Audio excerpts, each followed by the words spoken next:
নমস্কার বন্ধুরা, আমি আজকে হাজির হয়েছি একটা হেলদি রেসিপি নিয়ে, চিকেন স্টিউ। যারা ওজন কমাতে চাইছেন আর যারা ডায়াবেটিক পেশেন্ট আছেন তাদের জন্য কিন্তু এই রেসিপিটা খুবই উপাদেয়। চিকেন স্টিউটা বানাতে আমি এখানে 250 গ্রাম মতো চিকেন নিয়েছি।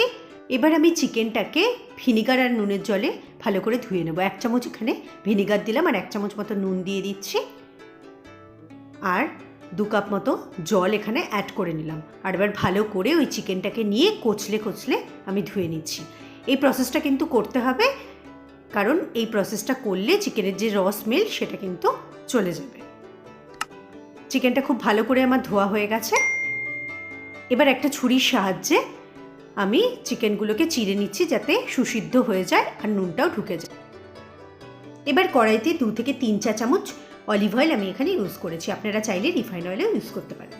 একটা গোটা তেজপাতা দিচ্ছি, 2টো লবঙ্গ আর 2টো এলাচের টুকরো ব্যবহার করলাম, আর 7 থেকে 8টা গোটা গোলমরিচ।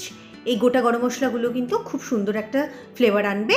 আর এটা খুব বেশি ফ্রাই করব না, কেন কি থ্রু আউট দ্য প্রিপারেশন এই মশলাগুলোর গন্ধটা ছড়িয়ে যাবে।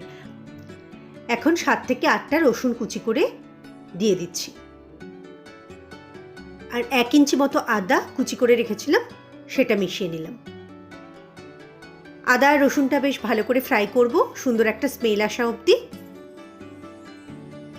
ফ্রাই হয়ে গেছে। এর মধ্যে একটা মিডিয়াম সাইজের পেঁয়াজ কুচি করে মিশিয়ে নিলাম। পেঁয়াজটাকেও হালকা ভাজবো, কালারটা ট্রান্সপারেন্ট হওয়া অবধি হালকা করে ভেজে নিয়েছি পেঁয়াজটা। এতে যেহেতু বেশি মশলা পড়ে না, তাই সুন্দর একটা ফ্লেভার আনার জন্য, চটপটা ভাবের জন্য 5 থেকে 6টা কাঁচা লঙ্কা টুকরো করে রাখা সেটা মিশিয়ে নিয়েছি। ভালো করে ফ্রাই করে নিয়ে চিকেনের টুকরোগুলো মিশিয়ে নিলাম। 5 থেকে 6 মিনিট চিকেনগুলোকে ফ্রাই করেছি। কালারটা চেঞ্জ হয়ে গেছে।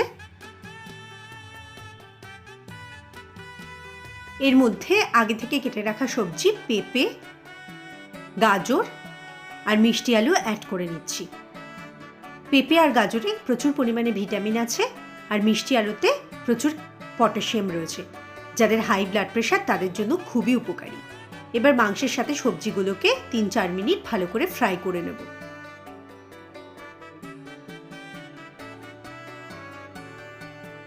এবার আগে থেকে 5 থেকে 6টা বিনস আমি কেটে রেখেছিলাম সেগুলো মিশিয়ে নিলাম, আর অর্ধেক ক্যাপসিকাম টুকরো করে অ্যাড করে দিচ্ছি। আবার 2-3 মিনিট ভালো করে ফ্রাই করে নিলাম, আর 1 চা চামচ নুন দিয়ে দিয়েছি, আর হাফ চা চামচ হলুদ গুঁড়ো দিলাম, সুন্দর একটা কালার আসবে। হলুদ আর নুনটা খুব ভালো করে মিশিয়ে নিচ্ছি মাংস আর সবজির সাথে।